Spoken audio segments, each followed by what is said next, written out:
Hello everybody, I hope you're all well. This is the third part of the hypno meditation, call it what you will, instalment of these videos for the relief of tinnitus by Andrew Parr. Now in this video it's a lot more of actually listening to Andrew of an explanation of where he is taking us with these meditations, but it is relevant, so I do advise to listen to this one. There's not much of actual exercise in this one, but it's more of an explanation of where we are going to go with the exercise and how we're going to get there together by using these meditation audio files. At the end of this one, Andrew does ask you to write down certain things that will lead into the next part of this, where we will be doing the breathing exercises again, and we will be going back into this meditative state. So I will hand over to Andrew now.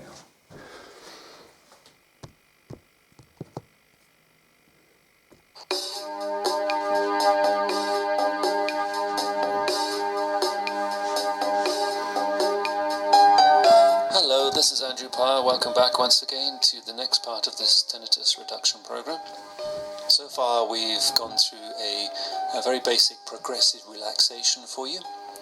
That's something you can use anytime you choose, just to help you wind down a little bit, or just take some time out, or just relax. It's the beginning of helping your mind and your body begin to let go.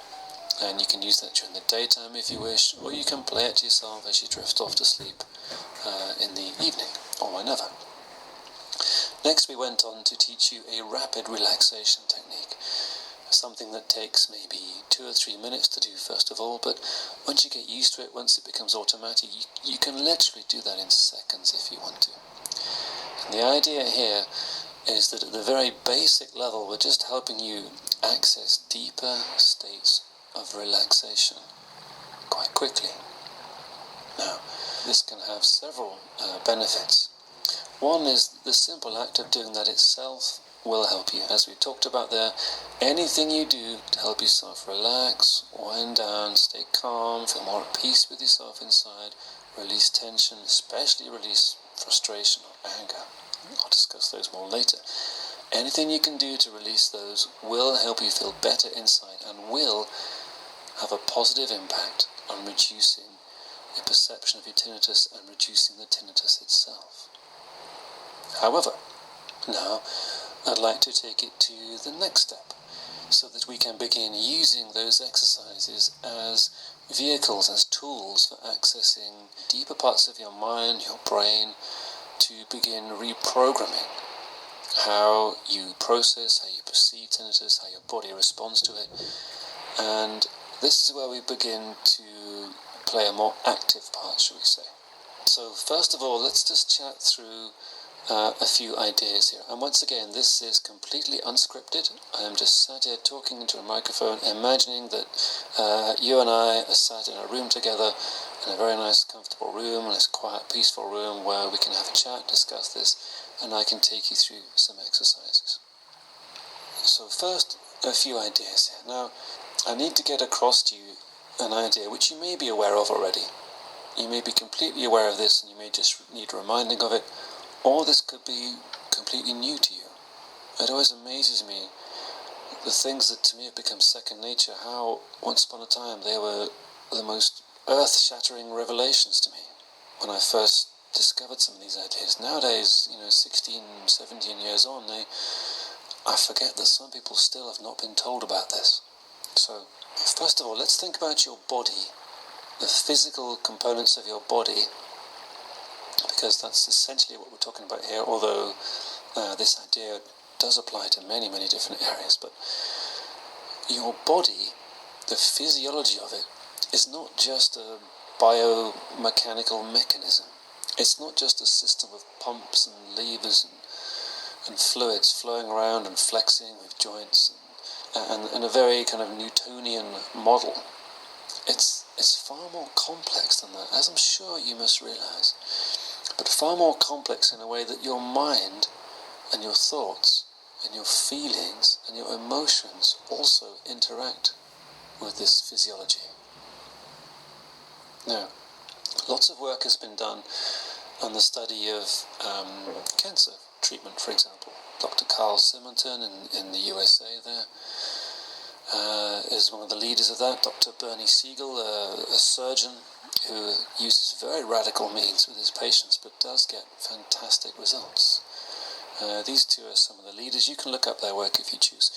But essentially they know and they teach their patients that the thoughts, the attitudes they have about their disease, their illness, do have a huge impact on the physiology of that illness themselves.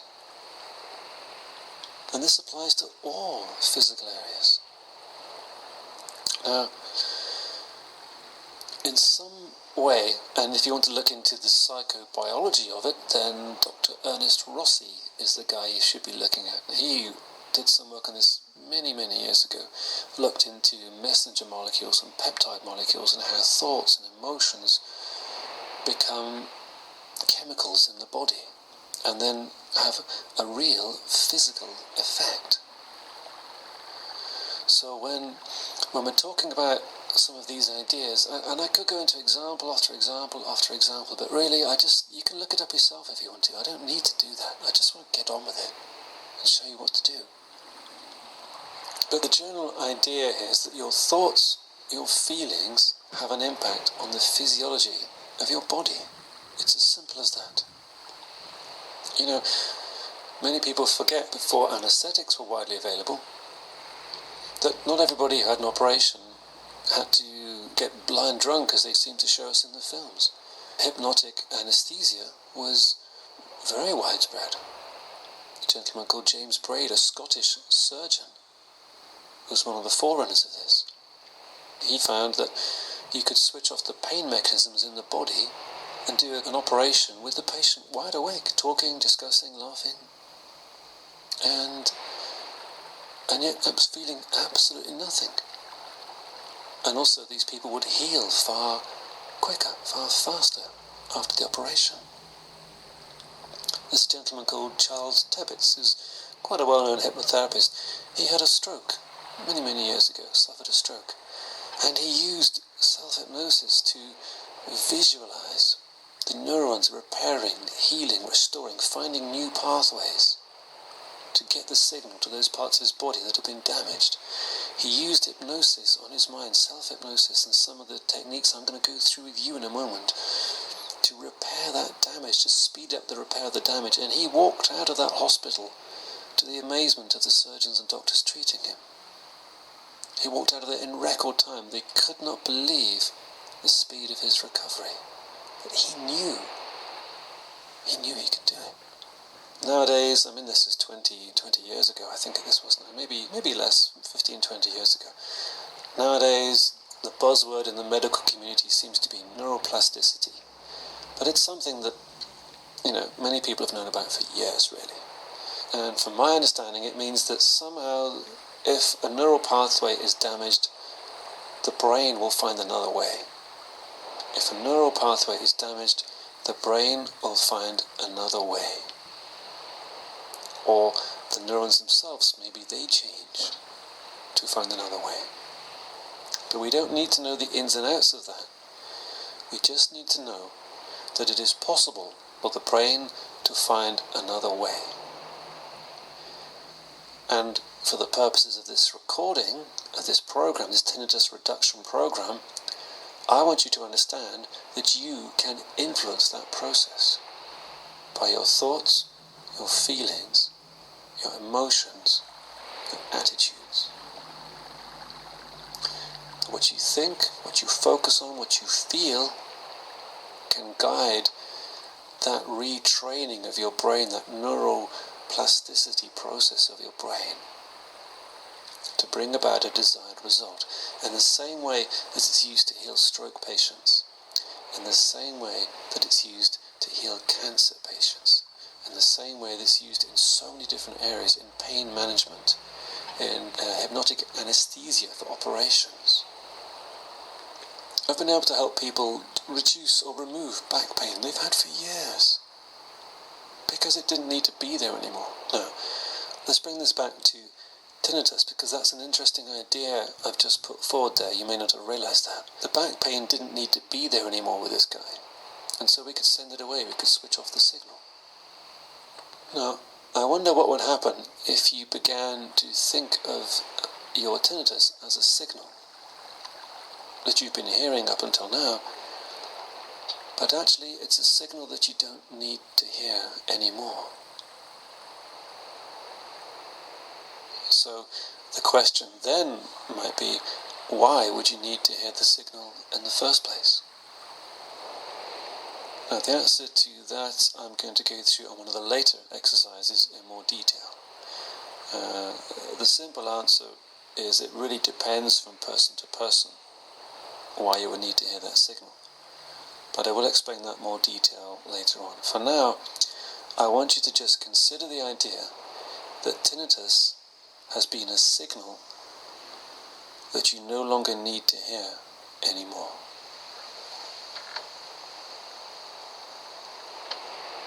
But that your mind, your brain, doesn't realise that yet. It's still buzzing away, whistling away, humming away, sending that signal. Or, more accurately, allowing you to hear that signal when you don't need to hear it anymore. When it's okay to let that signal begin to fall into the background. And as I'm sure you know, there will be times when that signal can go more into the background than others. And again, I will cover that in more detail a little later on. But right now, we're just beginning to accept the idea that up until now, this sound you've been hearing and experiencing is a signal that it's okay to begin to let go of. Now, I am making an assumption here that you have had a medical check. Very important that you do that. You know, most people would have been to see an ENT specialist or an audiologist or just the GP or the doctor, just to make sure there's nothing very simple, very obvious medically that's triggering this or causing this. Now, assuming you followed that route, assuming they've done their best, but you're still left having to live with this, then we can continue from this point on, because very often what you're told is there's nothing we can do, you just have to live with it. Well, the truth is, for a little while at least, you do have to live with it, but you certainly don't have to put up with it. There is a big difference. Okay, assuming you've had a health check, we're now beginning to consider this idea, this sound, as a signal that it's okay to begin to let go of. It's okay to begin to let it drift into the background now.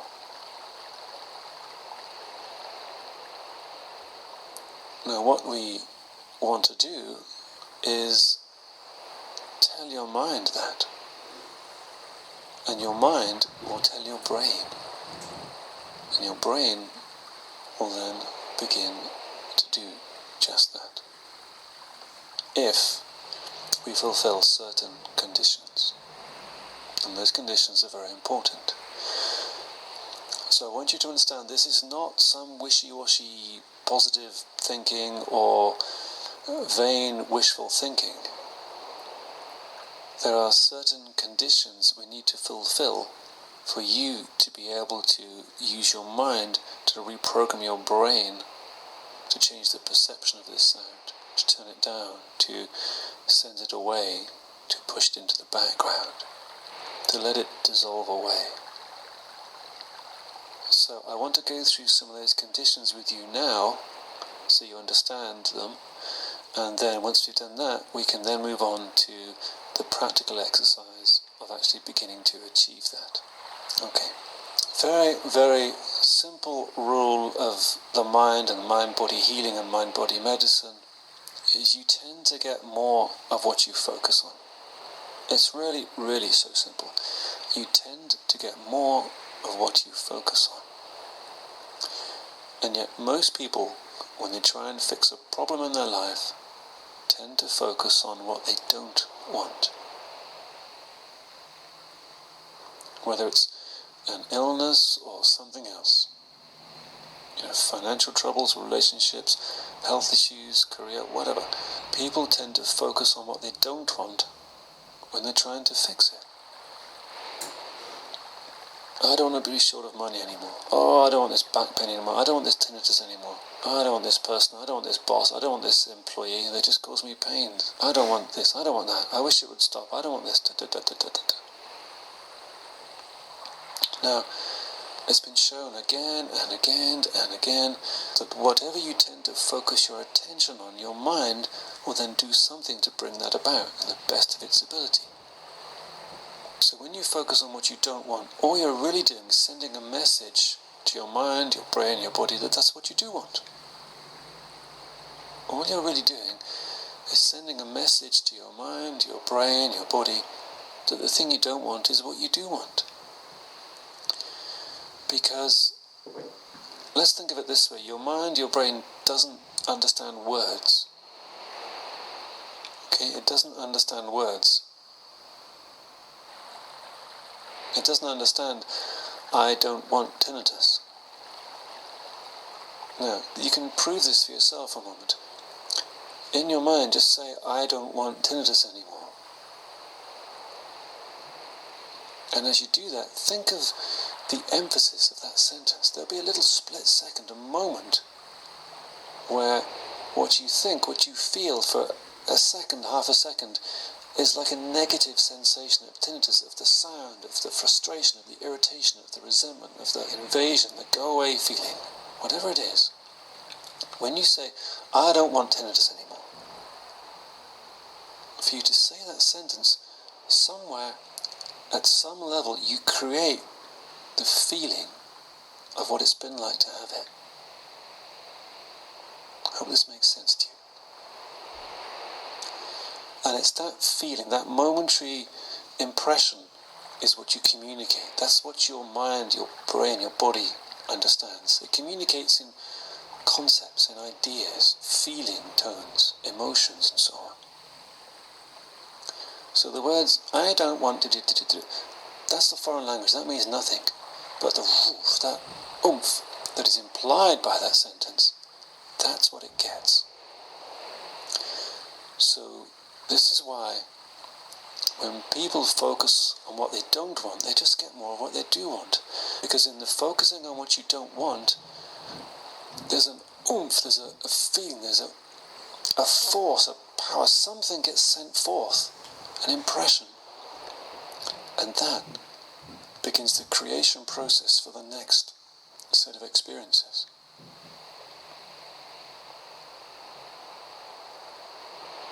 So what we need to do is, first of all, get your mind used to focusing on what you do want. This is used in all sorts of areas very successfully. Most top athletes, most top achievers use this. How many of those gold medal winning athletes stand at the line saying, I don't want to lose, I don't want to lose, I don't want to lose, I do not want to lose, I don't want to lose this race.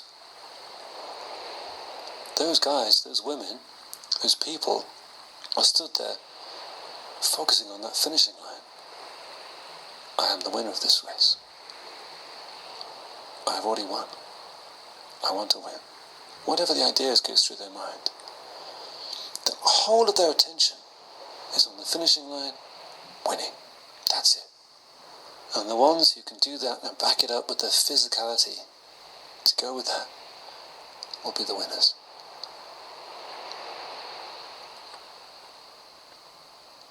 So what we want to do is get your mind used to focusing on what you want. And as we get your mind used to focusing on what you want, it begins to reprogram your brain to give you that physiologically. By whichever process is the most appropriate. That may be neuroplasticity or just a change of perception. So it goes back where it came from. So some of the first conditions we need for initiating mind-body medicine are you need to focus on what you want, on the outcome, not what you don't want, on what you want. And what you want is to begin, be able to get on with your life again. You want this sound to drift into the background. You want to be able to be relaxed and happy in quiet moments once again. You want to be able to feel free to get on with your life. And many, many more. And you know what it means to you, what you want. Now, it's a very good exercise for you to begin to write that down, to make a list of what you want. That if your tinnitus went away this evening, and you woke up tomorrow morning, and it was gone, what do you think you would have that you think you don't have right now? Because that's what you really want. At the moment, you've seen your tinnitus, your sound, as a barrier to experiencing or achieving that. Imagine if it was gone tomorrow. Now, I'm not saying it will be, but if it was, it may do. But if it was, what would you have? What would you be able to do? What would it give you? What would you be able to feel that you think you can't do, have, or feel right now? And whatever that is what you really want. So we need to let go of this idea of, I want my tinnitus to go away. Because that's focusing on the negative. Instead, focus on what you want. Make a list. Because you're going to use that list. I can give you some ideas, but they really need to be personal to you for this to have the most impact. So I'm going to leave this here for now. We've been talking 20 minutes or so, which is enough to get this idea across first of all. Think about what it is that you want. Make a list, and then do your best to put them in the positive. Okay? Do your best to phrase them in a positive way. Let me give you an example. I don't want to have to stay indoors anymore. No, the emphasis of that is staying indoors. What you want is, I want to be able to go outside once again. That's the positive outcome. I don't want to have to say no to dinner parties anymore because I feel I can't communicate. No, that's a negative. What you want is to feel happy, comfortable, and relaxed going to dinner parties, being able to socialise with people once again. Do you get the idea? So, you need to begin making a list of what you think being free of tinnitus will give you. What would you have? What would you be able to do? What would it give you? What would you be able to feel that you think you can't do, have, or feel right now? And whatever that is what you really want. Once we know what you want, then we can help you get it. Until that time, in a way you're fighting against yourself, and we want you to be flowing with yourself. Now, I look forward to speaking to you soon. Please do this exercise yourself. Make some notes before you listen to the next one. Otherwise, there'll be a little space, an empty space in your mind. And it's really important that you have some of your own ideas there. Good. I look forward to speaking to you soon. Thank you very much.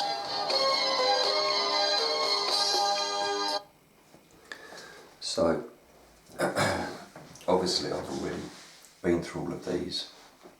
And for me, the things that I wrote down was peace, quiet, and harmony. They were the 3 words that I wrote down that I want. Now, with what Andrew was saying there about when we think about we don't want to hear the tinnitus, and yet that is exactly what the brain will seek out, because the emphasis is on that. I totally understand what he's saying there, I expect many of you do, because when I have had moments of calm and the tinnitus has been way in the background, although as though it isn't there, when I'm at a level 1 or 2, it's way in the background, to the point that some days, as you've heard me say before, where I'm not noticing it at all. When I do this, and I'm not noticing it, I foolishly, and this is what Andrew is talking about, I foolishly still, sometimes even now, I still stop and I think, I don't want to hear this noise, I don't want to hear this noise, where is it, has it gone, and my brain seems to seek it out. That's what happens with me. So I understand fully what Andrew is trying to say there. So I hope you found this helpful. In the next video, with your own thoughts written down, etc., we will go into the next video where we will be doing, with Andrew's help, more instructive exercises along the lines of retraining the mind to think about what it actually does want. Peace, quiet, true peace, true quiet, true harmony. That's what we're looking for. Okay. I hope you'll find it helpful. Just to say thank you to those people who left very kind words about my son. Thank you very much. And I hope to see you all soon.